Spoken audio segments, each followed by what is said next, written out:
Kenangan sambutan suara Cak Katon.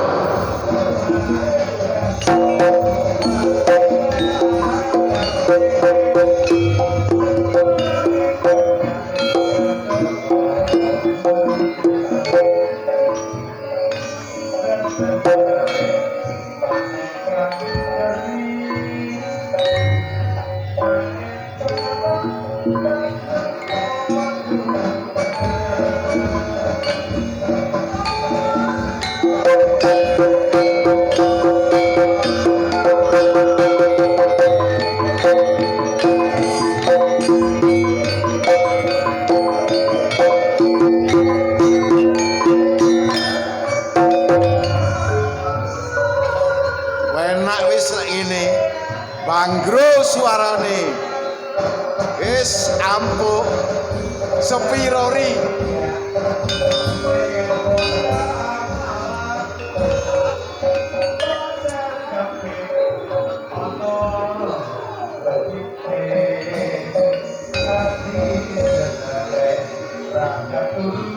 ora krungu ngono.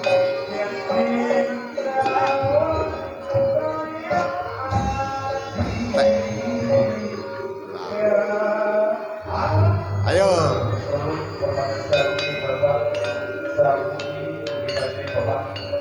Lek biyen kita berjuang Pak, sing direbut kemerdekaan, ngusir penjajah sing teko tanah seberang.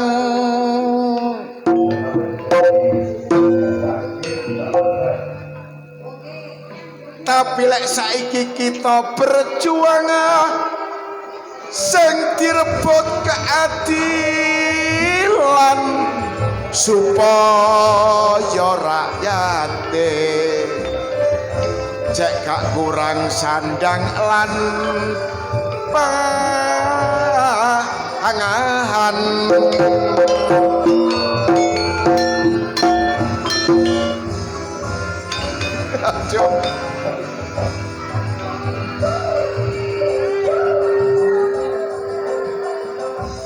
Masyarakat sedang bengi iki seneng atine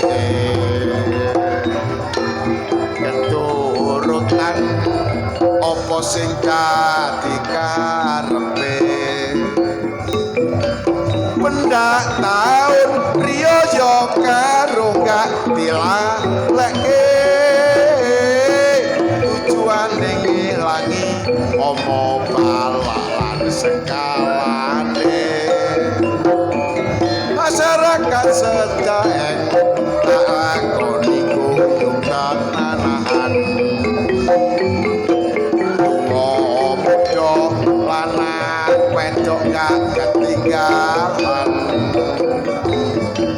luwe lek waktune ana kaki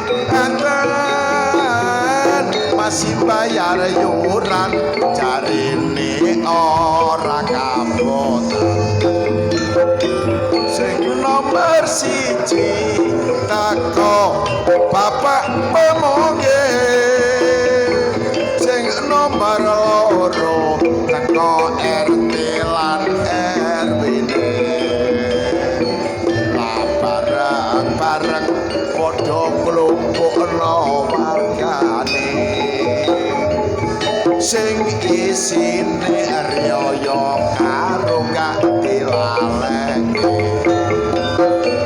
Masyarakat kene uga kuwatir jatine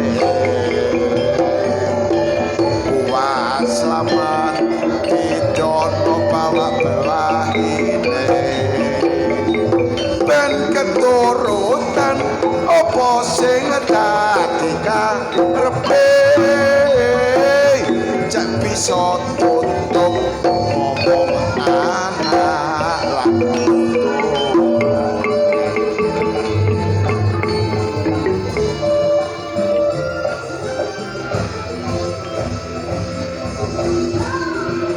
aja guyu ketok patike aja melu lek gano duwe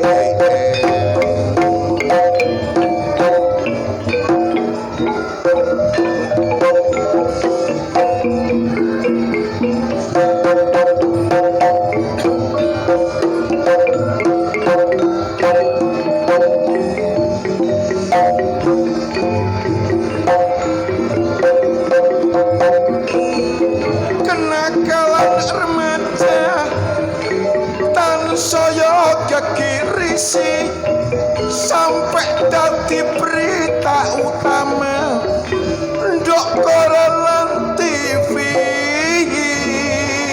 ati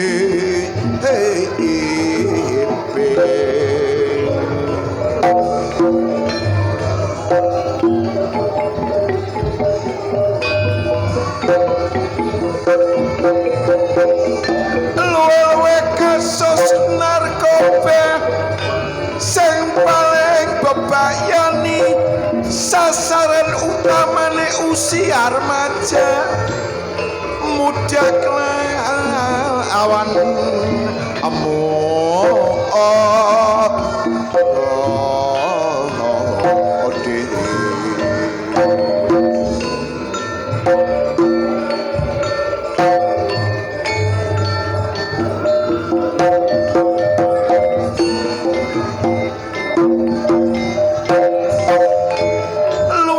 saiki geng motor sampai dadi sorotan sebab tuminda arogan brutal nugal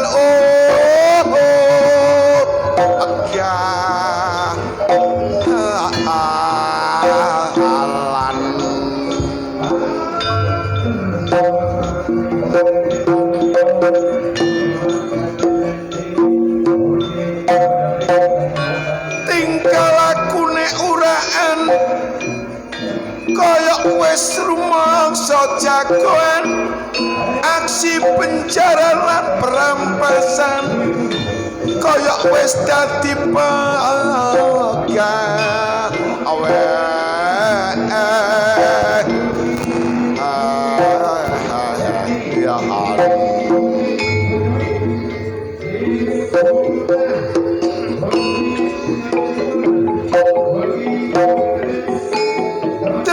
niku sak pendino trek-trekan ana ndok tengah dalan balapan liar dadi arenata aruan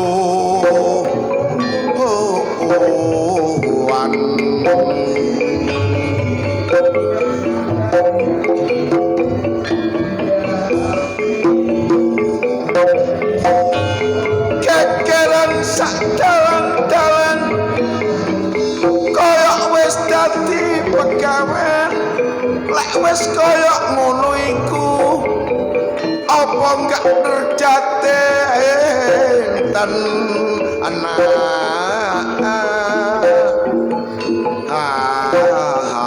anahan goneng Bromo dok wilayah Tengger kene malah dadi pangayomane masyarakat kene luwe-luwe kawa Bromo sing wis kondang jenenge sampai wong liya manca kepengin mbuktekake lah suku Tengger Pak saiki dadi suku sing rame pembangunane wis ketok mewah ana hotel lengkap apa maneh pariwisatane akeh sing padha rene mulane akeh para turis sing padha mbuktekake lah suku Tengger dibagi 4 kabupaten sing sisih kulon wilayah Kabupaten Malang sing sisih lor iku Kabupaten Pasuruan wetan Probolinggo sing kidul Kabupaten Lumajang lah suku Tengger uga maju pertaniane nadyan nduk ereng-erenge gunung lokasi ta anahaing tanah subur makmur bagus ditandur nopo ae nandur sayur mayur iku wis dadi andal alahane masyarakat Tegar gak ngalek naluri jawane saben setahun sepisan riyaya karo gak dilelekne tujuane sungkem bekti marang leluhure ngawuri setya setuhu iku minangka papundhane la suku Tenggar ya ana sejarahe sing sampe saiki gak dilalekake ketemune Nyai Roro Anteng dalaki Joko Segar mangkane iku disebut Tenggar sing bedah kerawan desane ya apa lak bingung tak rasane ngene ora krungu belas nyawut gitu kate ngomong ya percuma sakjane dalu niki kula badhe mbeberaken bab masalah suku Tengger napa sing dimaksud Tengger niki miturut sejarah ketemu Nyai Roro Anteng dalaki Joko Seger lamangkane sing disebut suku Tengger waduh gak iso ngomong wis gekno ana wis gekno Joko Mlarat wis gak Joko Mlarat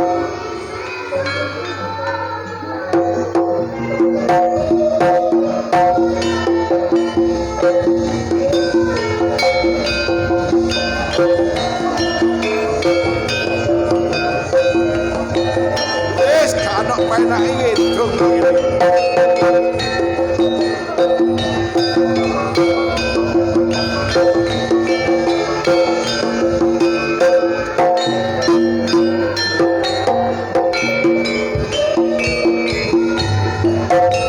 wiwit biyen mula aku ra wis kandha urip nang donya aja do sempurna ngailingana jagat wis tuwa tata-tata besok ndek kono iki wis wancine padha nindakake mutika baru lahir lan batine guru wasita mecangking elmune kanggo menungso ben eling Gustine srengenge ulon parane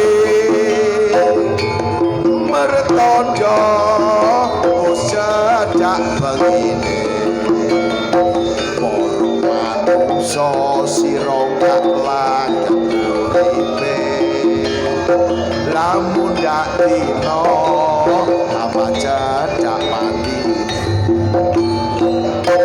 rembulan bengi nyinare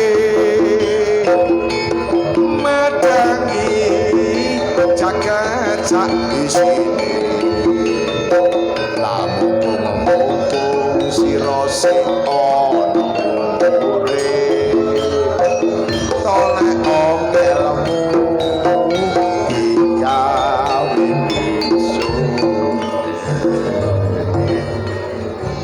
wong panjenengan iki diarani riyaya termasuk yo seneng-seneng apa maneh termasuk masyarakat Sedaeng wis sekaya tontonan aduh wis sibuk wis pokoke sibuk dinane iki.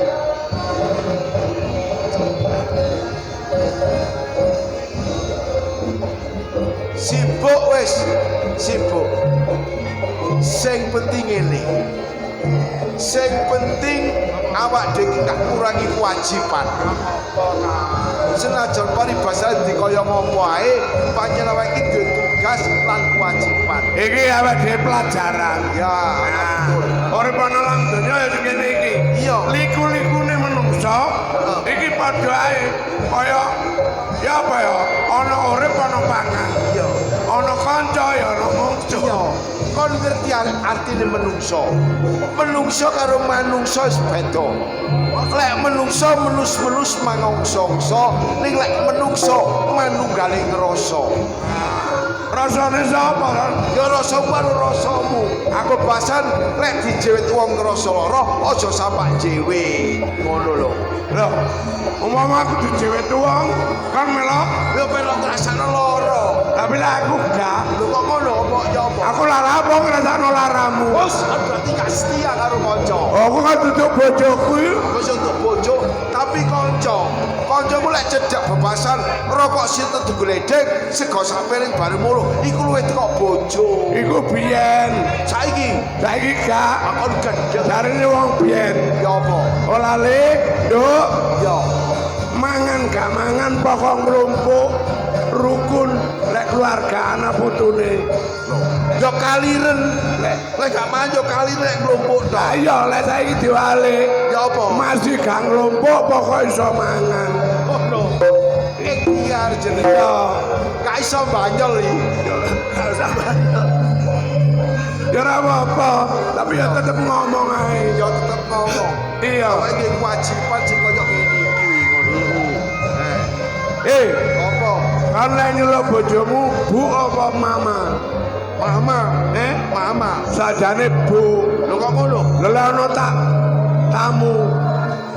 Awake dhewe ndek omah, Iya. ana tamu. Heeh. Bu, tamu. Lah ngono deh. Iya. Ana nek tanggane, "Lah mama, ma, tamu." Oh iya ya. Iya, Keliru ya. Dadi nyeluk bojo sing paling apik Bu. Bu. Lek mama keliru. Lho gak keliru, cuman gak sopan. Iya ya. Kok pinter kon. Lho aku kok Iya percaya aja nih aku sembarang aku. Oh iso. Iya. Sembarang iso. Jauh iso. Iya. Utang iso. Ket biyen. Kali iso. Kan Iya. ah, ngawur ae. Iya. Ya apa? Maksudku ya apa? Kan Apa? kok rene katene lapo. Lho ya omong-omongan. Ya omong apa sing kudu diomongno dina iki? Wong koyo ngene. Lah ya apa enake? Iki sampe koyo pedhot gorokan. Nyambut gawe lek wis bulan-bulan Agustus wong seniman kaya pelawak kaya kon gak kanggo ludrup nek wayang. Yo. Gak kanggo nek wayang di orkes. Yo. Kadang-kadang di campur sakri. Alah. Campur sari. Campur sari. Campur iya. Kok campur sakri? Lah iku Apa? sing ono musinine kuwi. Apa musini? Musisi. Iya. Gak kena. Oh dewe. Ayo langsung apa? Iya ya. Eh, Ya apa? ayo saiki nang ngono ampun. Apa namanya ampun? Aku tak dhisik kon kok nusula. Ngono ah. Iya. Ya. Ya wis gak Ya wis. apa. Ya salaman. Rame dimaneke angurane wis. Lah ya. Aku juga kon benul jakno apa karo benul dijakno mayambul. Empol apa bol. Percuma kate guyokno wong kaya ngene gak iso. Iya. Wong kaya ngene. Tenang ae wis tenang. Benul lah mayambul lah. Lah mayambul. Empol apa? Nyacak tak golek tak.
apa ya, Wis?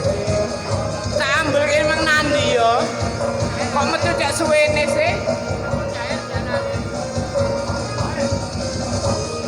Wong lanang nandi gak pamitan. Cak, samang neng karo bojoku ta? Yo, Cak, sampean kuwi apa sih? Kon iku lek ditinggal wong lanang di omah iki aja biasan rasani wong lanang. Aku gak rasa-rasan, Cak. Aku iki kan sayang ambek sampean sih, Cak. Lah pengaruh wong jenenge bojo kate gak sayang. Aku iki merasakan untung dadi bojomu. Lah ya Cak Ambon, aku tuh wong sak donya iki lho Cak Ambon. Masa panjang-panjang ganteng-ganteng ngono. Aku gak mengeng. Aku iki rada kuwatir. Aku kok tinggal metu. Kuwatir aku. Kak, semono kok aku. Rasaku wong lanang sak donya iki lho. Rasaku gak wong ganteng, nek gak sampean. Aku kuwi cinta mati lho Cak ambek sampean. Ya mesti ra wong masih jenenge bojo. Iya Cak, bagiku sampean ku sing ganteng dhewe. Aku kok legrek iku. Jenenge aku gemes lho Cak. Ya kepet tapi ya jok ngene legrek. Diapakno? Diapakno kene. Nah, enak. Nah, Iki lho ya apa. Ngene lho. tekon dhisik tak sampean nang Cak. Tekon iki. Aku iki golek pitung. Pitung. Iya, Pitung ku apa? 70. Pitung puluh. Cakepno 100. Jenenge wong rumah tangga iku marang cuma dikumpuli tok. Aku bisa. Iya Cak. Aku rumah tangga sing di omah. Kok ngene lho Cak. Makane lek wong lanang metu iki aja men dibukem tok. Mejo iki mari bacane wong lanang teko yo wedang-wedang teno banyu-banyu putih gede-gede di kopi. Lah yo wong kon enggak. Cak aku jenenge aku lho, aku cinta ambek sampean. Aku ya curiga sih Cak. Wong sampean gandenge kok Arjuna. Kok biar rondo-rondo kono kepincut sampean ya apa? Bayo, aku iki wis tuwek, Bro. Aku balik nanti. Aku gak bakal kate ketono rondo liya. Masa katene aku kate apa ngluroni Cak Kasim. Ganteng sampean lho Cak. Iya. Aja ngluyur ae. Ya wis, lah gak nang luyur. Saiki kon bayar-bayar kon jare wingi arisan. Ya iya, mari bangsane awak dhewe rumah tangga pirang-pirang tahun gak iso duwe anak gak apa-apa, Cak. Yo gak iso duwe anak. Sebabnya apa, Cak? Lah padha lanange. Aja rame-rame. Wong-wongnya gak ngerti aku lan anggepen wedok. Iya, Tapi masih padha lanang iso jane. lah iya, Tapi diatur. diatur ya apa, Cak? Ya pokok iso ngatur ya iso ae. Lah iya, sing penting rasane, Bro. Oh, rasane apane? Wis, udah lo bayar kono. Ya Cak yo, aku tak bayar aja nanti-nanti. Ora. Masa apa? Kon lek kate bayar arisan centing ngono sing jatuh lho. Centing. Alah katakan Balik bayar arisan balik modal-modal aja. Paling sing nyuruh lu Kasim po. Alah. Tak tanang arisan Ya. Ya.